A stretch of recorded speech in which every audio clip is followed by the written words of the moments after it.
썸네일 보고 겁이 나가지고 막 들어가 보니까 아니 뭐 썸네일은 전부 뭐 박사님 뭐 그냥 곧 세상 망할 것처럼 말씀하신 것 같아가지고 근데 들어가 보니까 조금 톤이 달라가지고 맞습니다. 그렇습니까? 그러니까 이게 네. 깨진 물에 물을 붓지 않습니까? 네. 깨진 독에 깨진 독에 물을 붓는데 이제 미국은 이 어마어마해요. 그러니까 물병을 갖다가 너무 많이 들고 있습니다. 그러니까 미국은 그렇죠. 그러니까 우리는 이제 깨진 항아리에는 당연히 물을 못 넣는다라고 당연히 생각을 하고 있고 알고 있는 게 당연한데 예. 그들은 이제 물이 빠지는 속도보다 넣는 속도가 더 센 거예요. 왜냐하면 이제 나중에는 물을 넣다가 안 되면 기계로 아예 파이프라인 차를 딱 대놓고서 콸콸콸콸 계속 쏟아넣는 거예요. 예. 그러면 이제 그 장면만 딱 보면은 항상 가득 차 있죠. 근데 우리와 같은 입장이나 이제 다른 나라들 입장에서 봤을 때는 네.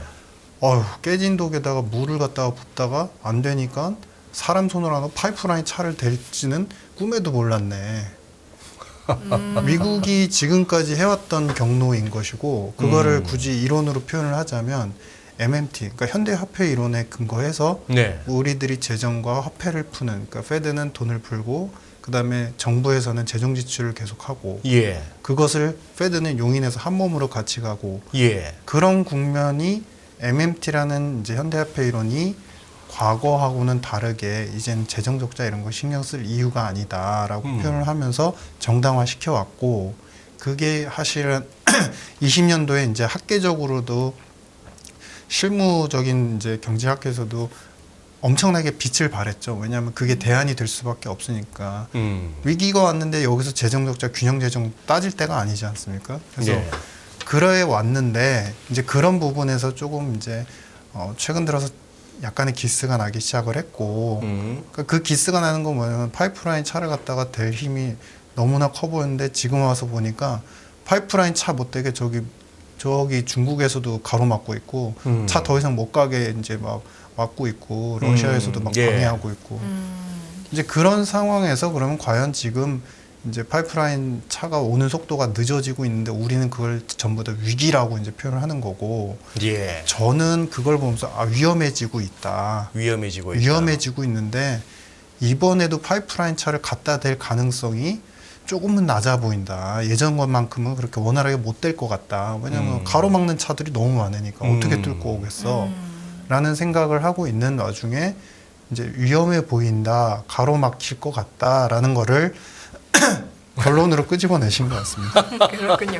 아니 근데 이제 깨져 있는 거에 그 물이 새는 속도보다 파이프라인 차 끌고 와서 더 콸콸콸 부으니까 그게 이제 티가 안 날 정도였다라는 건데 그럼 이제 파이프라인 차를 뭐 금방 가져오진 못해도 그동안 콸콸콸 파이프라인으로 쏟아내면서 그 구멍의 크기는 조금 더 좁아지지 않았을까요? 그러니까 지금 그 여러분들 기억하시겠지만 사실은 이제 이게 그겁니다. 그러니까 경제가 안 좋다고 그래서 지금과 같은 상황에서는 금융시장에 바로 폭망을 하고 망가지고 이러지를 않습니다. 왜냐하면 기본적으로 2008년도부터 풀어놨던 돈들이 특히 이제 은행, 이제 좀 이따 말씀드리지만 미국의 상업은행 쪽에 워낙에 많이 들어가 있었기 때문에 그게 사실은 규제를 한다라고 해서 우리가 쉽게 말씀드려서 그 글래스-스티글 액트는 다 그동안 얘기를 했었죠. 그러니까 네. 투자은행 쪽하고 상업은행은 분리한다. 그거는 분리를 했을지언정 상업은행에 대출하는 돈들이 기업에 들어가서 그것이 어떻게 쓰여지는지에 대한 감독 규제는 별로 없었어요. 그거 가지고 투자를 해도 됐습니다. 그러니까 코로나 때 우리는 뒤늦게 유행이 됐지 않습니까?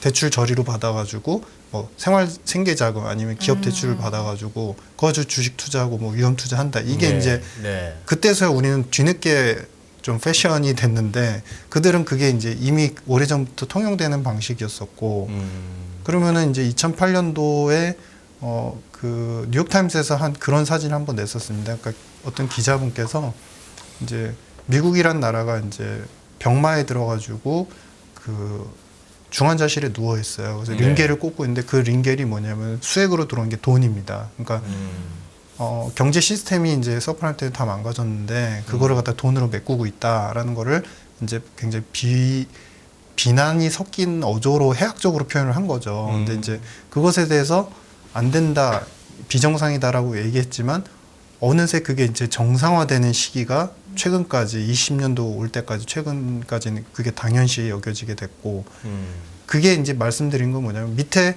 물도 그 깨진 부위도 테이프를 어느새 막고 있었다라는 겁니다. 테이프로 막는 것도 사실은 통용이 안 됐었는데 테이프로 네. 막고 위에서는 콸콸콸 붓고 있고 그러니까 그런 경제 상황이었었다는 거죠.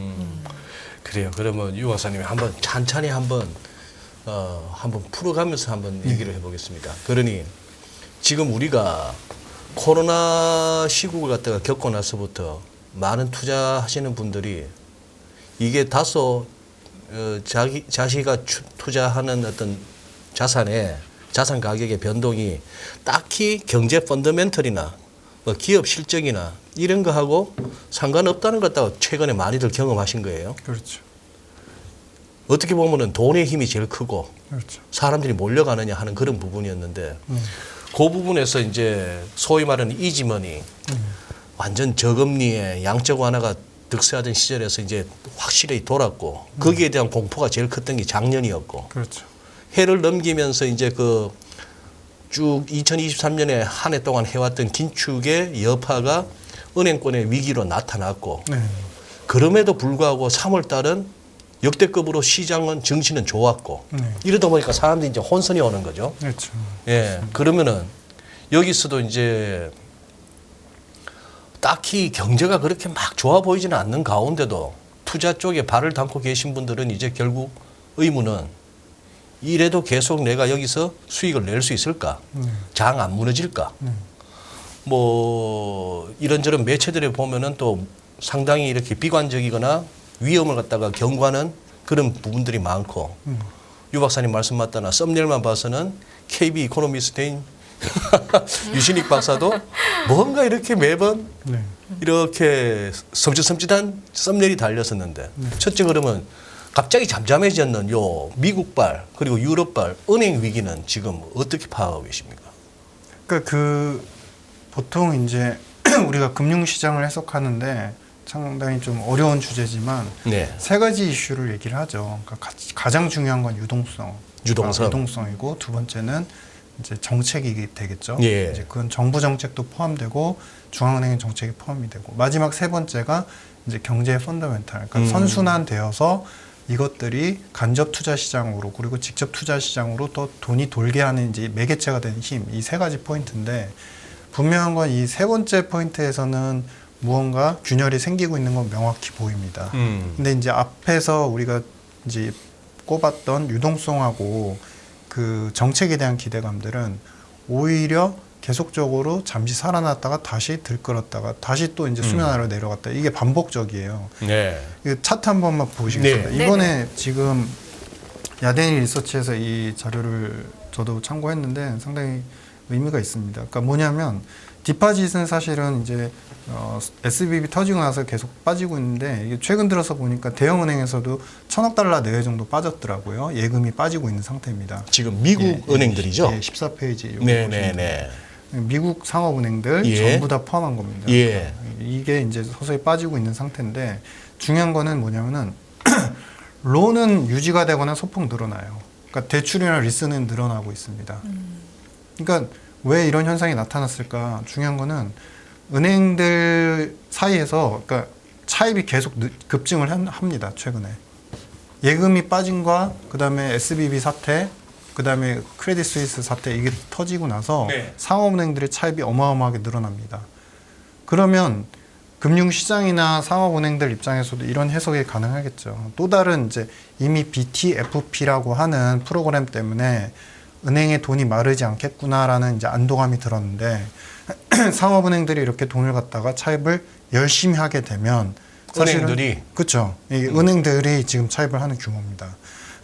그게 유동성이 마를까봐 미리 대응을 한다는 거죠, 사실은. 그 차입은 어디서 하는 차입이죠? 일단 이건 다 포함이 됩니다. 그러니까 은행들 사이에서 콜머니 시장에서 그러니까 은행들끼리의 차입도 포함이 되고, 예. 그다음에 두 번째는 BTFP나 사채. 그러니까 우리 BTFP는 지금 어떻게 보면은 그 예전에 타프와 비슷한 이제 프로그램이지 않습니까? 이제 BTFP 그쵸. 이번에 나왔던 네, 연준에다가 예. 이제 맡기면은 이제 중고차 가격을 신차 가격으로 빌려준다 뭐 이런 거 그런 부분이 있고 그다음에 세 번째는 이제 그들도 CD CD 양도성 예금 증서를 발행을 하면서 이제 돈을 끌어오기도 하고 그다음에 마지막으로 금융채를 발행을 하기도 하죠. 네, 근데 그게 그렇겠네요. 이제 금리는 높습니다. 걔네들은 예. 이제 4에서 대략 5% 지금 나오고 있습니다. 그래서 비싸더라도 이렇게 유동성을 계속 끌어오고 있는 상태다. 예금은 줄고 있으나 그렇죠. 예금이 네. 서서히 줄으니까 네.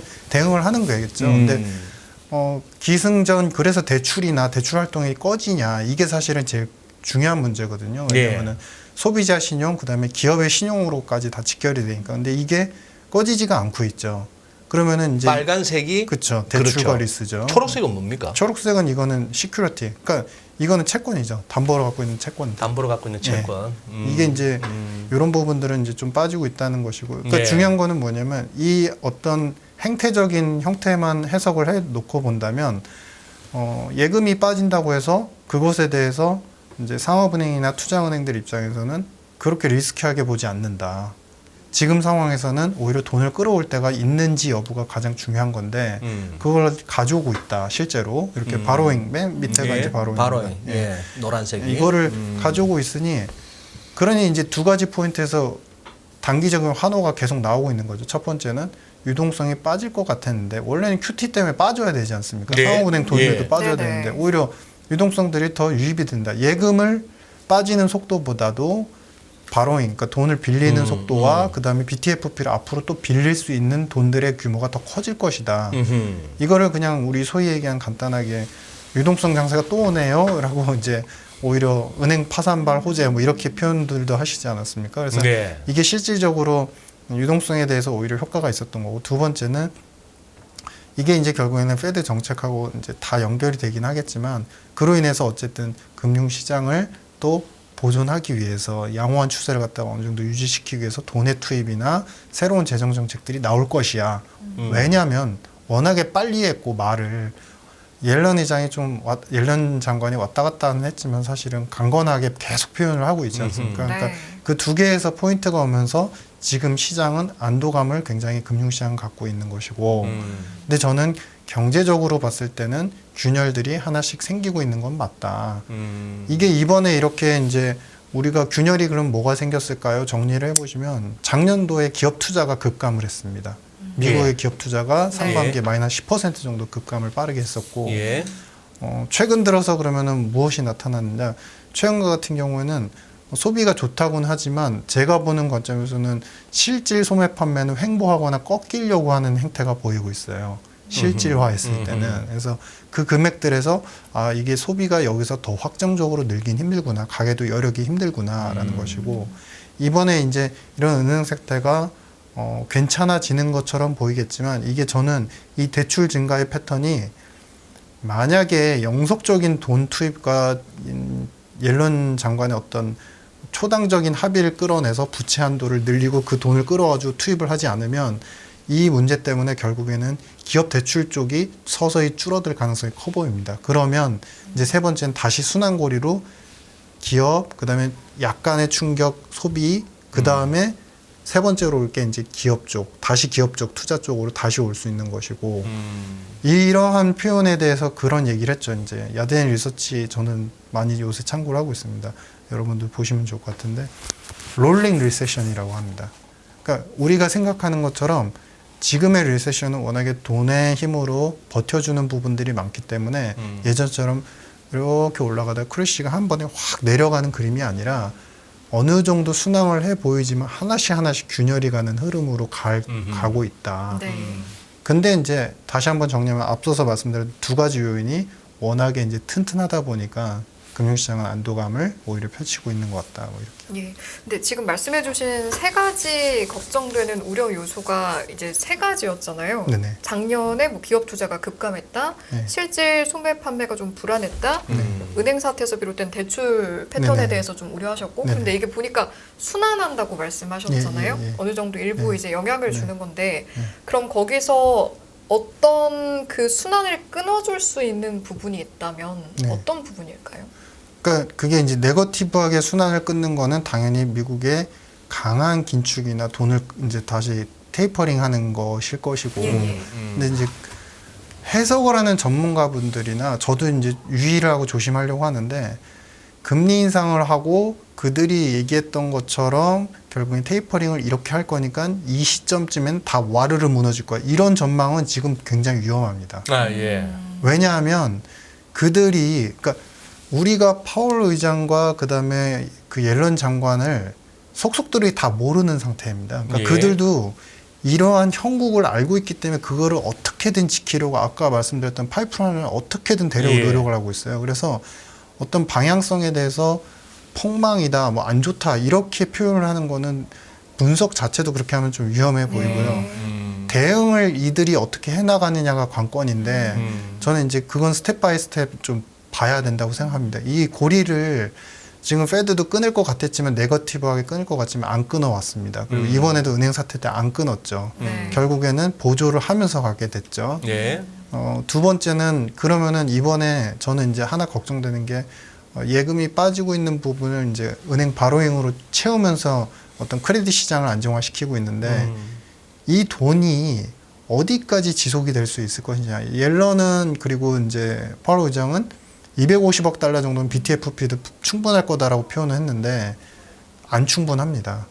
왜냐하면 지금 기존에 나왔던 그 페이퍼 SSRN 페이퍼만 보더라도 3천억 달러 정도가 일단 예금이 인출될 가능성이 있는 무보험 예금이다. 예, 예. 이렇게 표현이 되었으니까. 그러니까 쉽게 정리를 해드리면 지금 그들은 지키려는 노력을 굉장히 하고 있고 이제 금융시장 위험 투기의 어떤 관점에서는 좋은 두 가지 포인트만 보면서 계속 투자해야 돼 이런 시장으로 계속 연결이 되고 있고 근데 마지막 세 번째 있는 이제 펀더멘탈 경제 지표들은 하나씩 조금씩 위험해지는 국면들이 되고 있고 뭐 이런 국면으로 정리가 됩니다.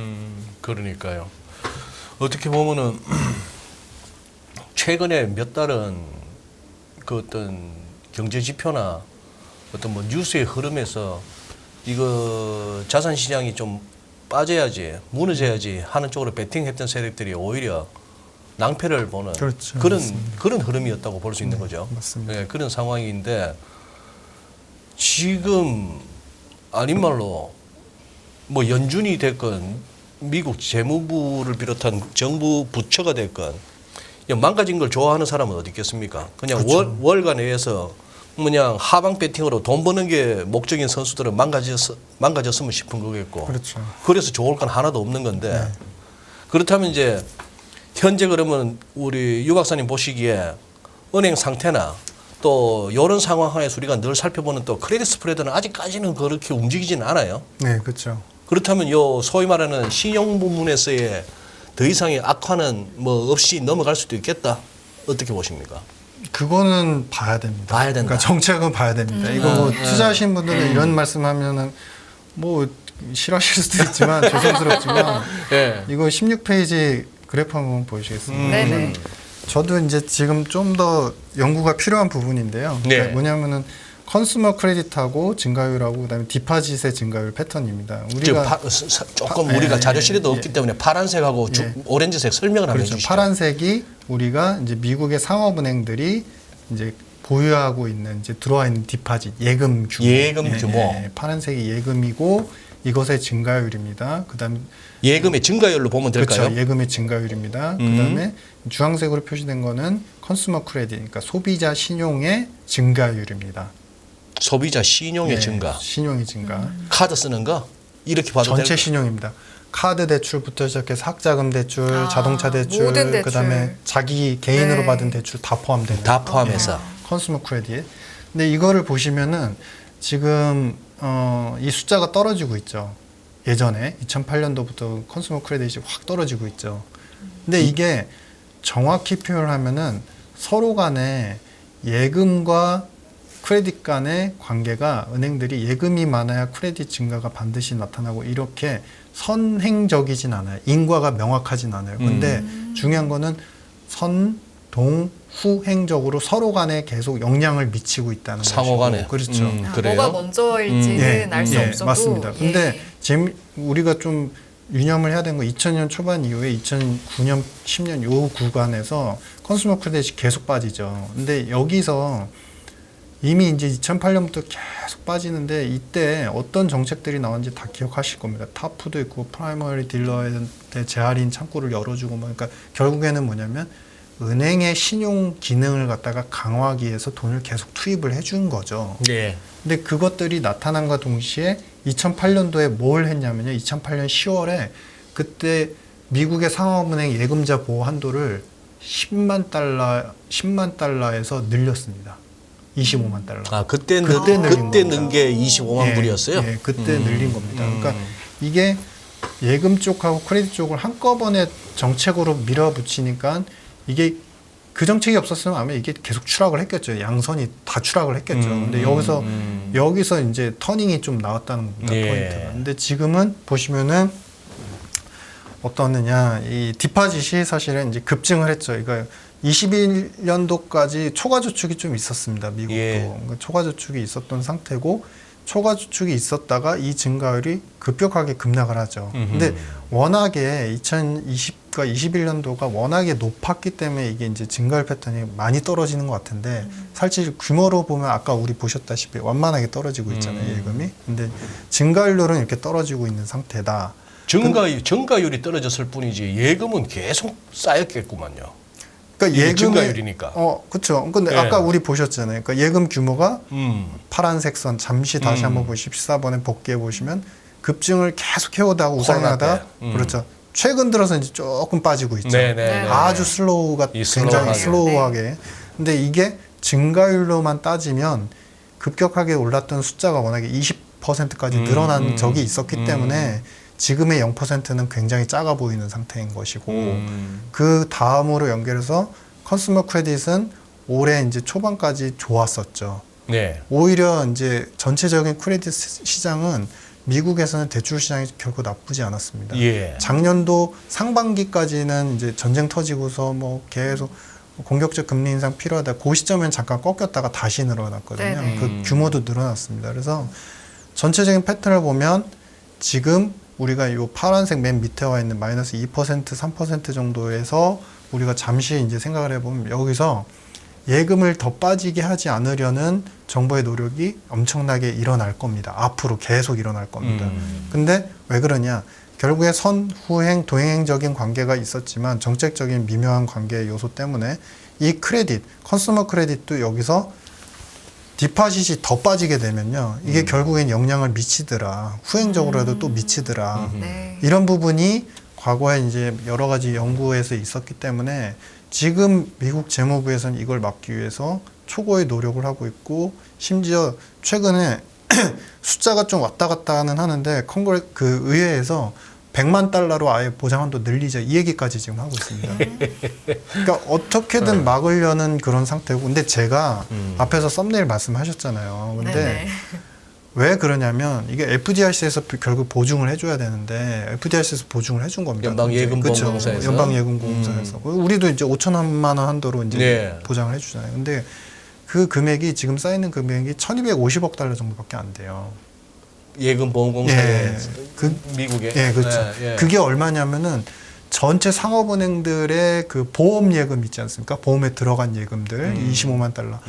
그거를 총 규모를 쳤을 때 1,250만 달러 정도면은 1% 1250억 달러. 1,250억 달러면은 1% 정도에 불과한 규모입니다. 그게. 그러니까 1%만 예금 보험자들 기준으로 봤을 때는 당장 돈 빠지면 돈 줄 수 있는데 그 나머지는 지금 안 되는 상태고 그 안 되는 상태를 지금 어떻게 메꿔야 되냐. 원래 논리는 FDIC에 미국 정부, 연방 정부가 이제 예치를 합니다. 예치를 해서 이자를 받는 구조예요. 그러니까 연방 정부가 쉽게 말하면 돈이 있잖아요. 네. 돈을 가지고서 거기다가 FDIC한테 예치를 해주는 네. 겁니다. 예치를 해가지고 그걸 이자를 받으면 나중에 만기 언제쯤 되면 돌려주세요. 일단 그 돈 가지고 일단 뭐 위험한 거 생기면 쓰세요. 이런 구조거든요. 네. 네. 근데 그래가지고 이번에 300억 달러 이제 긴급 외화 그 안정화 자금이라고 300억 달러 있는 게 있었어요. 그거를 투입을 좀 시켜준 건데 그거는 재무부 돈 아니었나요? 재무부 돈이죠. 그 그렇죠. 연방예금보험공사 돈이 아닌 그 돈 안 재무부 쓰고 돈으로. 재무부에서 긴급으로 먼저 투입을 해준 네, 거죠. 근데 네. 그 이후의 돈들에 대해서는 투입이 지금 불가한 상태다. 아시다시피 부채 한도 협상이 가로막혀 있는 상태니까. 그래서 제 말씀은 요지는 뭐냐면 지금까지 잘 끌어왔고 정부가 무엇이든 수단과 방법을 안 가리고 예금이 막히는 거를 갖다가 계속 막으려고 할 거예요. 엄청난 정책을 쓸 겁니다. 예, 근데 예. 거기서 잘하면 저도 생각하기에 이제 초당적인 합의를 어떻게든 이제 끌어온다고 한다면 지금의 현재 시장은 더 강해질 수 있다. 금융시장, 투자시장 자체는. 아우. 근데 그게 계속 가로막히는 게 보이면 전 여전히 위험하기 때문에 해지를 해야 된다라는 그런 생각으로 이렇게 표현을 하고 있습니다. 그럼 이거는 그냥 그 상황을 추적을 잘해야 되는 거네요. 그렇죠, 한마디로 맞습니다. 결론을 낼 수 네, 있는 게 아니라. 맞습니다. 네. 오. 네, 사실은 이제 정치적인 것도 맞물려 있어서 어느 한쪽으로 이제 뭐 전망을 하거나 예언을 하실 수는 없지만 그렇죠. 가능성을 이제 타진을 해본다면 이렇게 좀 잘 대승적인 합의를 이룰 수 있을지 아니면 뭐 반대 쪽에 준비를 해야 할지 어느 쪽에 좀 더 무게를 싣고 계세요? 근데 지금 흘러가는 패턴으로는 분위기는 5월, 6월까지는 별로 이렇게 그 발전적인 합의가 안 나올 것 같아요. 예. 왜냐하면 지금 공화당 입장은 지금의 은행의 사태나 여러 가지 크레딧에 대한 문제들을 공화당 별로 심각하게 안 여기는 것 같아요. 오히려 정치적인 논리로 더 이제 빠져 있고 트럼프의 입장을 더 공고히 하기 위해서는 이번에 이런 문제에 대해서 오히려 지적을 하고 넘어갈 가능성이 크고 지금 1,200억 달러를 오히려 부채를 갖다가 더 줄여라. 그러니까 예산에서 줄여라. 그러면 부채 한도 협상을 해주겠다. 이런 입장이거든요. 공화당은. 그러니까 녹록치는 않아 보인다. 뭐 이런 생각입니다. 알겠습니다. 네, 이렇게 여러 가지 이야기를 하고 있는데 사실은 오늘 장표를 굉장히 많이 가져오셨어요. 네. 혹시 이 중에 꼭 이건 좀 봐야겠다 싶은 데이터가 있을까요? 아, 사업용 부동산도 제가 좀 요새 뭐 네, 예. 썸네일들이 너무 자극적으로 나와서 그러니까 실제로 이게 공실률이 높은 건 맞습니다. 서부에서 보시면 샌프란시스코가 19%, 커머셜 엣지라는 이제 리서치 페이퍼에서 저도 네, 인용하는데 19% 나오고 있고요. LA 같은 경우 14% 나옵니다. 그러니까 대체적으로 높죠. 근데 지금 북동부 쪽 보면은 보스턴이 9%예요. 상대적으로 안정적이고 브루클린이 18% 되게 높죠. 근데 중요한 거는 뭐 감원 때문에 공실률이 높아서 이게 연체가 나온다. 여기도 균열이 시작은 됐는데 네. 여기는 좋고 여기는 안 좋고 이런 상황입니다. 상업용 부동산도. 아. 그러니까 뭐냐면은 여전히 미국이 지역따라. 미국, 예. 네. 왜 미국은 버티냐? 그 우리 서비스 쪽에서 프로페셔널한 비즈니스 서비스 쪽 이쪽에 대한 수요가 너무 많아서 20% 정도 내외는 공실이 나옴에도 불구하고 나머지를 채워주고 있어요. 이쪽 업이 이제 우리가 소위 얘기하면 자문, 기업의 자문 서비스 업종이거든요. 이게 네. 고용에서 꽤 큰 비중을 차지하는데 이쪽이 워낙에 활발하니까 나머지 공실에 대해서는 좀 막아지고 있고 중요한 거는 그게 있습니다. 시장의 차별화적인 요소가 좀 있어가지고 채무불이행이 이번에 한번 나왔었어요. 그러니까 한 24억 달러 정도 나왔었습니다. 네. 왜냐하면 사업용 부동산에 투자한 트러스트하고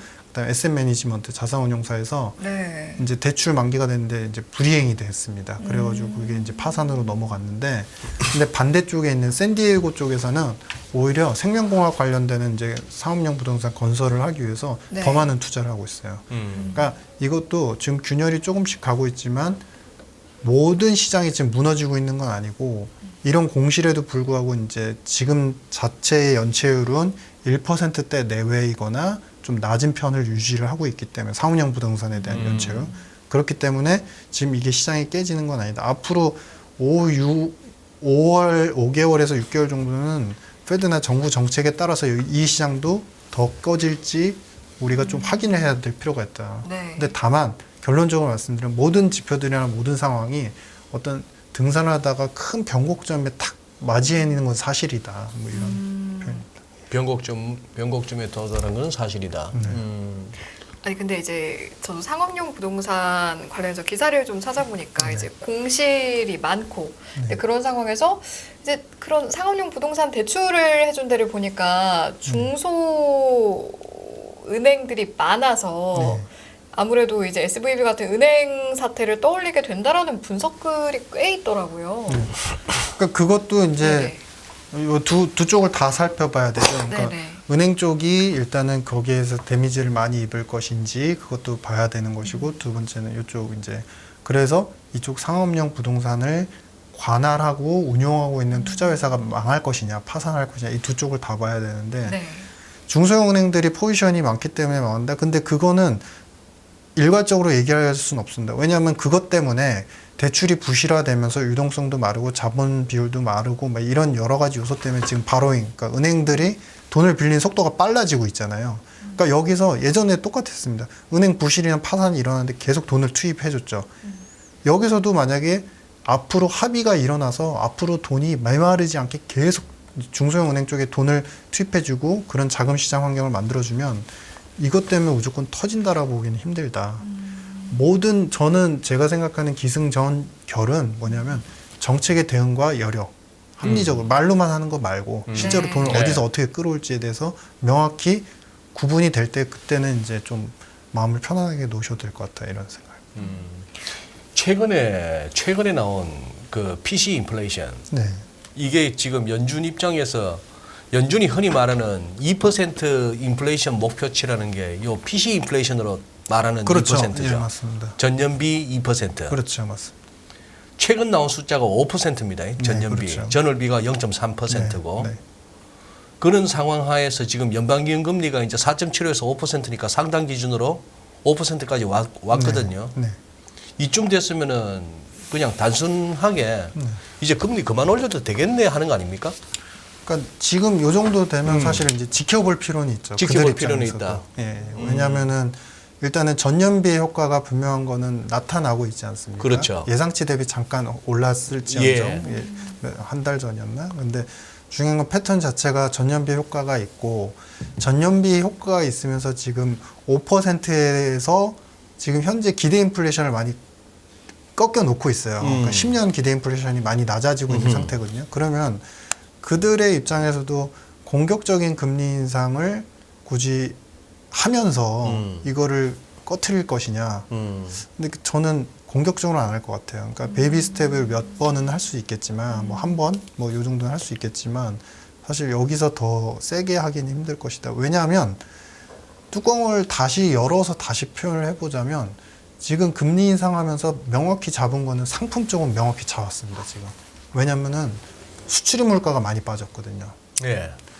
외부에서 이제 그들도 원자재를 수입하지 않습니까? 예. 근데 그 원자재 수입 물가가 피크를 찍었다가 최근 들어서 어떤 물건 상품 쪽 같은 경우는 마이너스 1%까지 나오고 있어요. 수입 물가 쪽이. 그러니까 그게 그대로 반영이 되니까 지금 전체 상품의 가격 증가율은 계속 빠지고 있죠.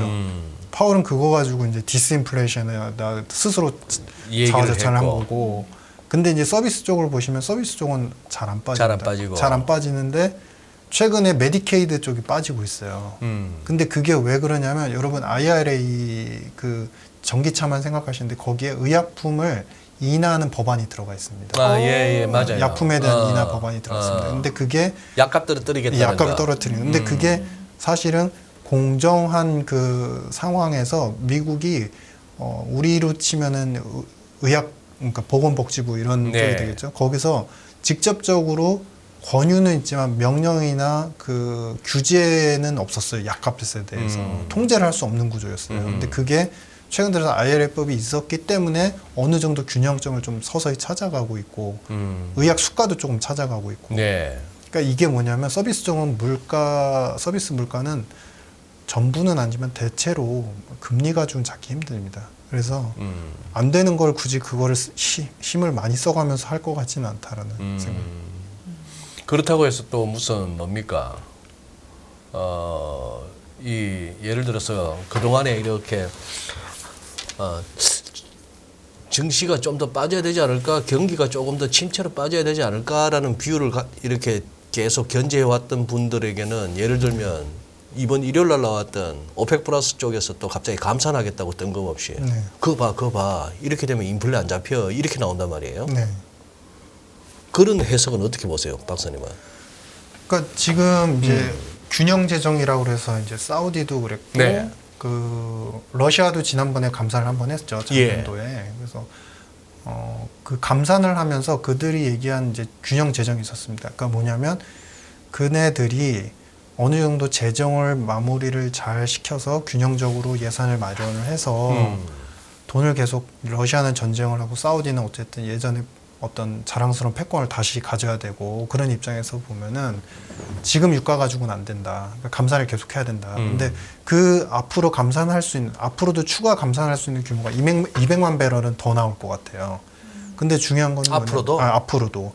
근데 그들이 지금 감산하는 규모는 사실상 전체 오펙 플러스의 어떤 패턴을 저도 데이터를 보니까 지금 그들이 처음에 그러니까 선언을 했던 예. 공급 규모에 비해서 이미 수백억, 그러니까 200만, 300만 배럴 정도는 계속 떨어진 상태로 공급을 해왔어요. 예. 이미.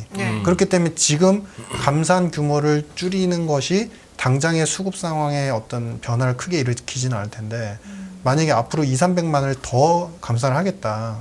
그럴 개연성이 크거든요. 근데 그렇게 되면은 이제 원유 시장과 원자재 시장이 또 약간 흔들림이 있을 수 있겠다. 뭐 이런 생각입니다. 그러면 그래서 이제 또 다시 그것 때문에 이제 금리 인상이 과격해지고 침체가 오냐? 이거는 다른 문제죠, 사실. 예.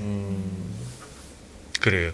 지금 이제 야데니 리서치 이제 그 그래프를 갖고 이제 설명을 해주셨는데 네. 사실 어떻게 보면 우리 인포미스 라이브 애청자분들께서도 네. 제가 봐서는 그냥 구글에 야데니 리서치 해가지고 들어가셔가지고 거의 매일 이렇게 네. 점검을 하셨으면 좋겠어요. 우리가 그렇죠. 뭐 돈 들어가는 리포트도 아니고 그렇죠. 참 좋은 그림들이 많은데 맞습니다. 그걸 갖다가 이렇게 뭐 유 박사님 같은 이코노미스트들만 자꾸 본다라기보다도 우리 투자하시는 분들이 계속해서 눈에 익혀 두시면은 네. 좋을 것 같은데 우리나라는 예를 들어서 저런 자료가 잘 없으니까 네. 대부분의 이코노미스트가 이제 미국 얘기를 하시는 거예요. 네. 자, 그러면 우리 얘기 좀 하자고요. 네. 우리는 그러면은 상업용 부동산 쪽에 문제 없으며 작년부터 뭐 부동산 쪽에 저 증권사 쪽에 뭐 부동산 PF가 뭐 어쩌게 되네 하네 뭐 그것도 좀 그거 했고 제가 이제 한번 다룰 걸 한번 얘기해 보는 겁니다. 네. 네. 유가가 보니까 순식간에 70불 근처에 있던 놈이 80불에 왔고 네. 또 월가 애들 중에 또 호들갑 뜨는 애들은 이러다 이제 조만간에 100불 간다 그러고 네. 그러는 와중에 환율이 지금 1315원까지 1315원인데 네. 이게 어제 좀 과해서 오늘 그러면은 좀 그걸 갖다 되돌리나 싶었는데도 불구하고 오늘 또 장중에 거의 낙폭을 다 그냥 회복해갖고 전일 대비 뭐 1원도 안 빠지고 그냥 또 끝나는 거예요. 네. 거기다가 지금 이렇게 한번 체크해 보면은 뭐 엔원이고 유로원이고 위안원이고 할 것 없이 모든 재정 환율의 차트가 휘리릭 갑자기 방향을 틀어가지고 우리 원화가 유독 약세를 보이기 시작하는 거예요. 그렇죠. 자, 그런 상황이니까 미국 얘기도 미국 얘기지만 우리 상황이 어떤가 싶은 부분입니다. 일단은 뭐 이제 주식 시장과 별개로 우리가 우리 한국 경제만 생각해 보면은 네. 좀 조심스러운 부분이 있지만 사실상 뚜렷한 어떤 포인트가 안 나오는 상황이고요. 그러니까 뭐냐면 앞서서 말씀하셨던 이제 큰 틀에서 봤을 때 우리는 결국엔 수출하고 그러니까 수출은 당연히 관계의 문제가 있죠. 예. 외교적인 문제. 그다음에 예. 세 번째 내수의 문제. 내수는 결국엔 재정의 역할이죠. 근데 이 세 가지의 포인트가 다 지금 어긋난 방향으로 가고 있어요. 지금 사실 우리 이제 시청자분들이나 뭐 저나 뭐 다른 이제 직장을 다니시는 분들은 사실 오히려 상대적으로 괜찮은 거고 지금 자영업자분들이 우리나라 550만이거든요. 인구의 지금 인구로 치면 10분의 1이고요. 그렇습니다. 경제활동 인구로 치면 25% 정도 됩니다. 그렇습니다. 네. 네. 이분들이 지금 계속 데미지가 하루에 막 그러니까 매출은 줄어. 근데 이자는 계속 고정 이자가 계속 많이 나가. 새로운 사업은 안 돼. 되게 힘들어지고 있는데 앞에서 말씀하셨던 PF 관련된 이슈도 결국에는 이러한 큰 데미지 속에서의 마이크로하게 또 하나씩 터지는 요인들인 것 같아요. 네. 지금 우리가 서프라임 생겼을 때 그때 이제 막 우리도 힘들어지지 않았습니까? 예. 근데 그때 연체율이 넘어왔던 포인트 9%였었어요. 근데 지금 증권사 PF 연체율이 지금 8%대까지 왔거든요. 네. 그러니까 그거를 단순 비율로 9니까 8이고 1% 남았네. 좀 있으면 묻어나겠네. 이건 아닌데 이 작은 중소형사들 그리고 PF 관련되는 이제 사업자들 대부분이 지금 굉장히 힘든 국면이고 위험한 국면으로 가고 있다. 그래서 여기서 이제 포인트가 하나 나오죠. 지금 아까 말씀해 주셨던 미국이 정책을 어떻게 할 거냐. 그걸 대승적인 합의를 못 끌어내니까 대형은행들한테 돈 넣으라고 하잖아요. 그렇죠. 대형은행들이 그렇죠. 모았죠. 걔- 모아서 도와줘. 앞으로도 돈 내라고 합니다. 지금 정부에서 원하는 거. 근데 지금 뭐 이것도 저도 조심스러운 표현을 좀 드리겠지만 네. 우리도 비슷한 방향으로 가고 있어요. PF 관련되는 지원을 갖다가 BOK 플러스 금융기관들이 다 모아가지고 그 자금을 갖다 50조 플러스 알파를 했었죠. 근데 그거를 정부나 어떤 정책적으로 가는 게 아니라 금융기관들에서 돈을 자꾸 모으고 있는 상태예요. 지난번 그 작년에 그 그렇죠. 작년에. 레고랜드 사태 그렇죠. 났을 때 말씀하시는 그때, 거죠? 네. 네네네. 그게 이제 최근에 모여지면서 그 돈들이 올해 쓰여질 예정입니다. 그러니까 중요한 거는 우리도 어느 정도 정부의 역할이 좀 필요한 시점인데 균형 재정을 많이 외치고 있고 그러면서 이제 우리도 롤링이죠. PF 쪽 하나 문제가 생기고 그다음에 엮여있군요. 예. 우리는 지금 육안으로 데이터 안 보지만 자영업자 그 사업 폐쇄율이 사상 최고치를 계속 기록하고 있습니다. 계속 올라가고 있어요. 그리고 또 한 가지로 보면은 우리는 실질적으로 국내 투자가 그래도 외부에서 수출이 잘 돼가지고 투자 먹거리가 잘 돼야 되는데 투자가 계속 안 되고 있죠. 그런 상황이 지속되는데 뭐 고용이나 실업은 당장은 심각하게 안 나타나죠. 왜냐하면 우리나라 노동법들이 이제 많이 체계가 마련이 됐으니까 바로 이제 예전처럼 실직이 되고 막 이런 구조는 아닌데 중요한 건 뭐냐면 하나씩 균열이 가고 있는 상태고 한국 같은 경우도. 네. 근데 이러한 것들을 사실은 뒤엎기 위한 정책들을 금융기관이나 뭐 많은 은행이나 많은 이제 돈이 어느 정도 유동성이 부여된 기관들한테 자꾸 요구를 하는데 이제 좀 심각한 얘기를 해서 죄송하지만 이게 장기간 지속되면요. 그 버티고 있는 금융기관들이 충격 여파에 더 그러니까 깨지기 쉬워져 버려요. 연약해진다. 예, 연약해지는 거예요. 근데 그런 금융기관들 큰 은행들 우리나라 시중은행들이 연약해지기 시작하면은 그거는 되게 리스크가 크다. 그래서 지금 한국의 경제 패턴으로 놓고 본다면은 사실상 좀 이게 장기화될 가능성이 좀 커 보인다. 이러한 저성장의 패턴 자체가. 네. 이런 생각. 네, 장기화되면서 하나씩 균열된다고 말씀하시니까 네. 이게 균열도 계속 누적되면 어느 순간 이렇게 쩍 갈라질 수가 있잖아요. 이제 쩍 갈라지기 전에 가장 말씀하신 이제 프레질 가장 네, 연약한 네, 네. 부분이 있다면 그게 어느 부분이라고 좀 보세요? 그 저는 그 오히려 그 역발상적으로 생각해봤을 네. 때 오히려 반향적으로 생각할 때 수출인 것 같아요. 그러니까 우리가 수출이요? 뭐 메모리 수출 제일 강하고 삼성전자가 있고 하이닉스가 있으니까 항상 튼튼했다라고 생각했는데 지금 뭐 다 아시잖아요. 그 IT 관련돼서 미국이 이제 요구한 게 결국에 기술도 다 내놔라. 그러니까 공유를 해라. 네, 이익 공유를 공유도 다 해라. 정보 뭐, 줘라. 네, 다 줘라라는 입장이고 중국 사업은 이제 하지 말아라는 거잖아요. 이미 깔려 있는. 예. 네. 그런 부분들이 조금 더 위험해지면 사실상 우리의 경제 패턴에서의 성장 드라이브는 없어지는 거죠. 예. 예. 저기 우리 저 뭡니까? 지금 준호정님께서 야대니 리서치 보려면 어디서 보면 되나요 하셨는데 그냥 구글에 야대니 그냥 방금 저도 해보니까 야대니 리서치 한글로 쓰는 것보다 그냥 영어로 YADRNI 맞죠? YAR YADE DENI DENI 예. YADENI YAR YARDENI 예. 야데니 야데니 리서치 영어로 쓰셔서 그냥 검색키 하시면은 제일 위에 탁 나옵니다. 그 사이트로 들어가시면은 이거 너무 좋아요. 그냥 뭐 우리가 무슨 특별히 뭐 회원 가입을 하거나 돈을 안 내고도 볼 수 있는 자료가 많은데 이거는 진짜 우리 애청자분들 이렇게 좀 수시로 들여다보시는 게 보시는 걸 권하고요. 지금 박사님 어떠신지 모르는데 저는 약간 이 환율에 대한 알레르기가 있거든요. 네네. 97년에 뭐 1,000원 하던 놈이 2,000원 가던 그 외환위기 오면서 네. 다니던 회사가 날아가 버렸고 네, 그렇죠. 그 다음에 2008년 금융위기 갔을 때도 네네. 900원 하던 놈이 진짜 뭐 1,600원 근처까지 갔으니까요. 네네. 저도 그때 그냥 아무 생각 없이 책대로 그냥 한번 갈 거야 한 1,600원 갈 거야 했다가 진짜 1,600원 근처 가니까 진짜 놀래기도 많이 놀랬고 그때도 훅 가고 했는데 그때가 참 많이 괴로웠거든요. 네네. 경제도 괴로웠고 네. 주식 하시는 분들도 괴로웠고. 그렇죠. 그래서 이게 지금 이게 환율이 이게 꿈틀꿈틀거리는 게 네. 다른 애들하고 같이 이렇게 움직이면서 예를 들어 유로도 약세, 위안도 약세, 엔도 약세, 네. 그리고 원화도 달러 대비 약세. 네. 이러면 별 걱정은 없어요. 네. 근데 지금 최근 들어서 갑자기 우리가 유독 상대적으로 약해 보인단 말입니다. 네. 통화 수업 안 해주잖아요. 지금 뭐 아니 망할 것 같던 영국도 무제한이고 BOJ도 무제한이고 유로도 무제한이고 다 대부분 기축통화기 때문에 이제 무제한인데 우리가 그래서 우리끼리 좀 해봅시다 하면서 일본한테도 뭐 요구하고 그랬지만 그거는 이제 금액이 제한이 되고 미국이 그걸 안 해주잖아요. 그렇죠.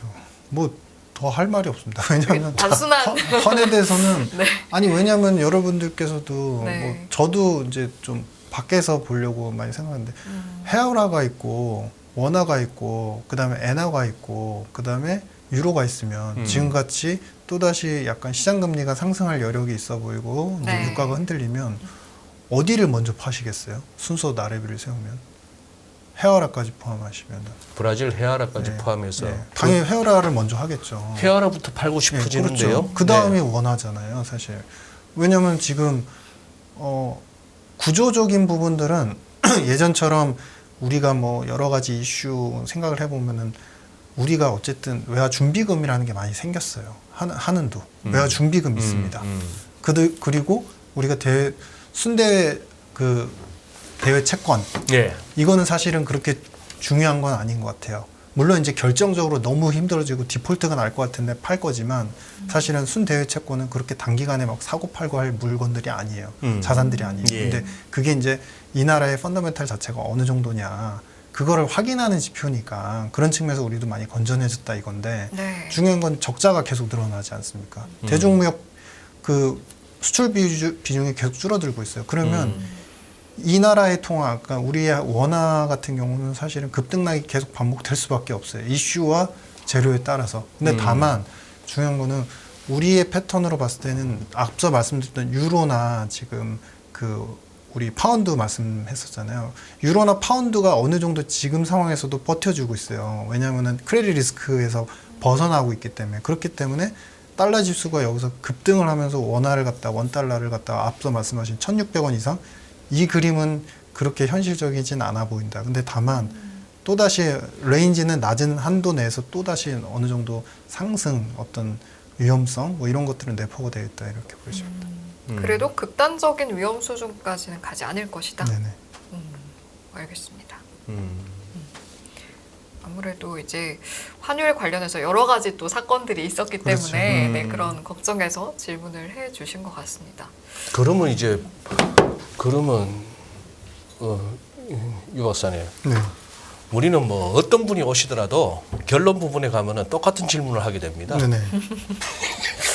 그렇습니다. 승희 씨가 제가 하면 됩니까?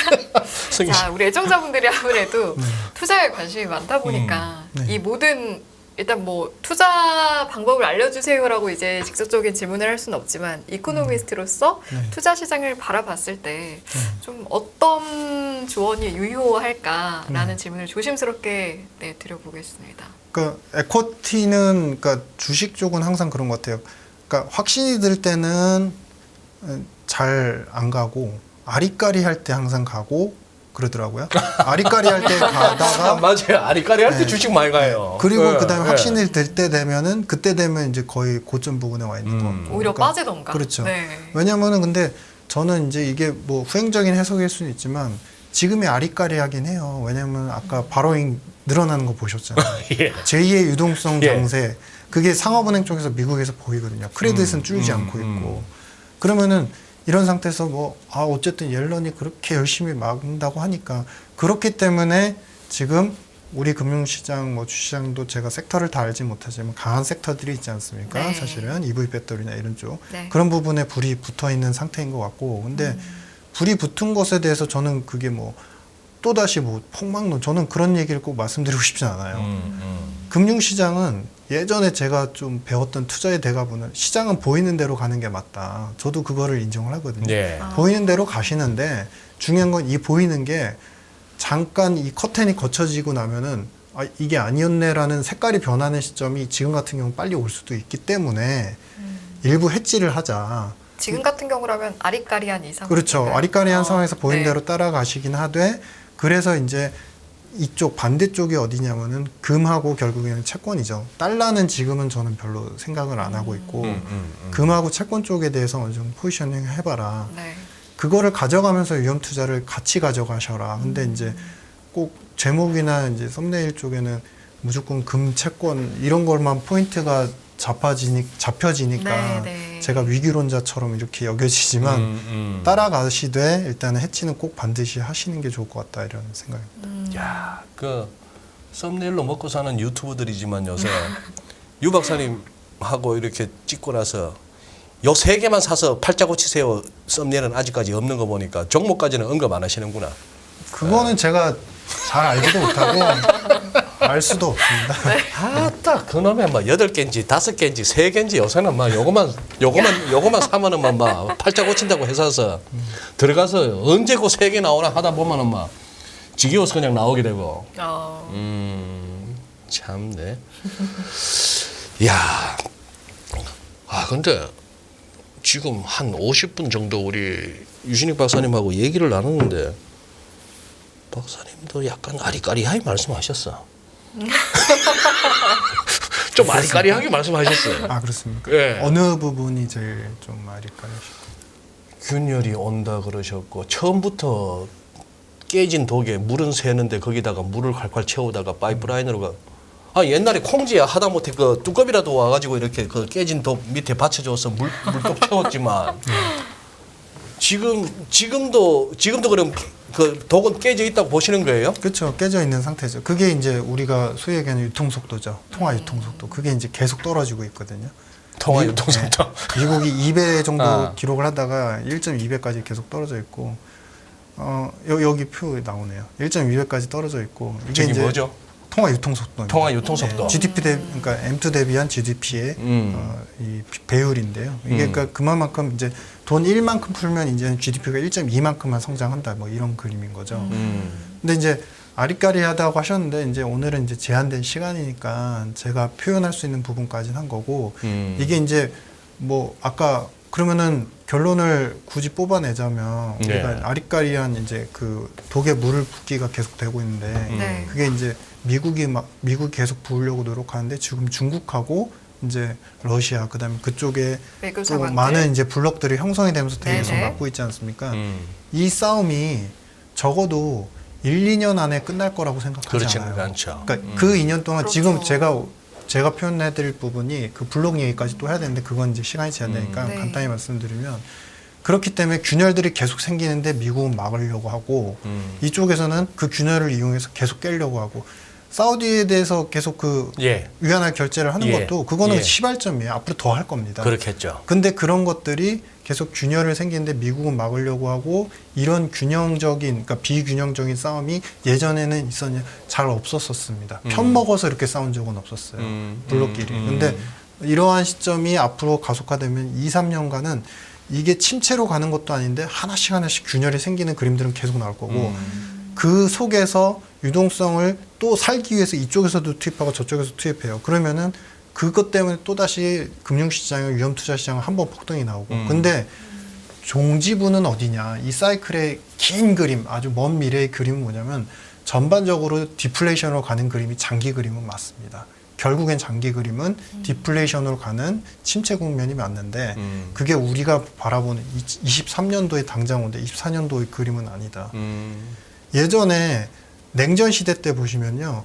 그 미소 냉전이 있었을 때 그때 서로 간에 이렇게 감독하고 감시하고 계속적으로 그 수출 균열이 계속 생기면서 무역이 줄어들었거든요. 네. 근데 그 기간이 4, 5, 6, 7, 8 계속 지속이 됐었습니다. 지속이 되다 보니까 그러다 보니까 이제 정치적인 것 때문에 와해가 되긴 했지만 이게 그래서 신자유주의가 나온 게 이게 할 게 못 되는구나. 우리도 힘들고 당신들도 힘드네. 이러면서 서로 간에 이제 합의점이 신자유주의로 왔거든요. 네. 근데 핵심은 뭐냐면 이게 당장 뭐 무너지는 게임은 아니다. 장기적인 시각이 좀 필요하다. 그래요. 이런 생각. 네. 그러면 박사님 또 이제 지금부터 여쭙는 거는 네. 각 질문마다 1시간도 부족할 그거니까 그냥 단문단답으로 그냥 간단하게만 한번 여쭤보겠습니다. 네네. 이코노미스트 입장에서 네네. 또 그리고 시장에서 주식 투자를 하시는 분들 입장에서 네. 앞으로 국제 정세, 네. 정치적 국제 정세 내지는 국제 간의 어떤 그 정치적인 요 어떤 갈등 네. 이것도 지금부터 살펴야 됩니까? 보셔야죠. 봐야 된다. 네, 보셔야죠. 큰 그림으로 많은 그 부를 진짜로 획득하시려는 분들은 당연히 보셔야죠. 당연히 봐야 된다. 야, 그거는 또 이제 또 깊은 얘기고 그쵸. 거대 담론인데. 그냥 토픽만 하나 제가 그냥 생각한 거를 전달드리면 CBDC가 빨리 올 겁니다. 그러니까 지금 같은 CBDC 요? 상황에서 네. 이제 디지털 화폐를 미국이 더 빨리 도입하려고 노력을 할 겁니다. 이제 결제 쪽까지 가져오려고 할 거예요. 미국 지금 유럽 결제 시장이 또 따로 있거든요. 이제 예. 그런 것까지 다 흡수할 수 있도록 디지털 화폐 노력을 할 텐데 그로 인한 여파가 어디까지 영향을 미칠 것이냐 좀 생각해 볼 필요가 있습니다. 어디까지 미칠까요? 어디까지 미칠 거냐면 지금 생각하시기로는. 아마도 새로운 네. 회사가 많이 생길 것 같고요. 그와 관련되는 연관된 네. 사료 신생. 네. 회사들이 엄청나게 많이 생길 것 같고요. 두 번째는 화폐 기능이 상대적으로 떨어지기 때문에 우리가 갖고 있는 자산의 가치에 대한 그 혼란이 상당히 많이 올 겁니다. 왜냐하면 디지털 화폐가 통용이 되면 스테이블이기 때문에 이 화폐, 그러니까 우리는 화폐 가치가 떨어지면서 자산의 버블도 생겼잖아요. 네. 그런 현상들의 되돌림이 상당히 빨라질 거예요. 저는 그렇게 생각을 하고 이로 인한 파생 효과를 지금부터 서서히 연구를 해나가셔야 된다. 큰 그림. 역으로 좀 추정을 해가지고 지금부터 전략을 네, 짜야겠네요. 그렇죠. 그럴 것 같습니다. 또 하나의 거대 담론이 되겠습니다만 간단하게 이제 유 박사님의 비유만 듣고 싶어요. 네네. 지금 이제 AI 난리가 났는데요. 네네. 이게 거의 우리 90년대 시작할 무렵에 인터넷이나 네네. 아니면은 아이폰 출현 네. 정도 내지는 아니면 그 이상의 새로운 세상을 만든다. 네. 동의하십니까? 만들 수는 있을 것 같습니다. 제가 뭐 그 IT 전공자 하니까 잘은 모르는데 이 챗봇도 그러니까 우리 챗 GPT도 그렇고 지금까지 나온 버트의 자연어 해석을 통한 AI 모형을 예전에 한번 봤었는데 정보에 대한 수집과 그에 대한 답변 솔루션은 참 많이 잘 되어 있는 것 같더라고요. 네. 근데 중요한 거는 예측에 있어서, 그러니까 우리가 AI는 사람이 모르는 순간과 데이터에 대한 해석을 해서 이 AI가 예측을 정말 정확하게 해주길 바라지 않았습니까? 예. 근데 그 부분이 사실은 아직도 미약하더라고요. 그거는 내 생각해봤더니 간단하더라고요. 그 정보가 사람이 만들어낸 정보거든요. 그러니까. 근데 심리는 계속 변하거든요. 그 심리를 체킹을 못하는 거예요.